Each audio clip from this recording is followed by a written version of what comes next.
With me is Eric Poe, Chief Operating Officer of Cure Auto Insurance.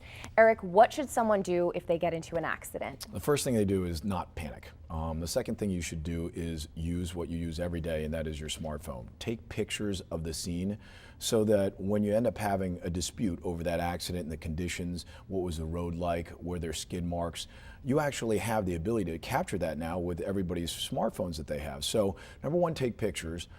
The other thing is to make sure you jot down witnesses and their names. You'd be surprised, even if you barely hit somebody and you don't think that they're injured at all, a year and a half later you get a lawsuit saying that they can't walk anymore, they have pain in their back. And one of the best ways to defend yourself in those suits is to ensure that you have a witness that says, you know, you were going 1 mile an hour, or that you were in an intersection and somebody else was really at fault, not you.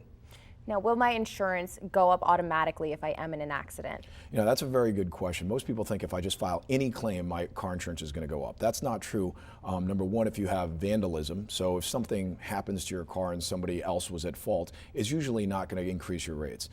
Secondly, if the car accident is not your fault, your rates should never go up. States require that in order to increase the rates for an at-fault accident, that an insurance company has to pay out of their pocket and you have to be at least 50% at fault. If you don't meet both of those criteria, your rates cannot go up by law. Any tips on how to make sure your claim is being processed properly? Well, the biggest tip I would say is simply to make sure that when you're getting your car fixed, that when you go to a body shop, that you ask if they're putting the original equipment manufacturer on your car.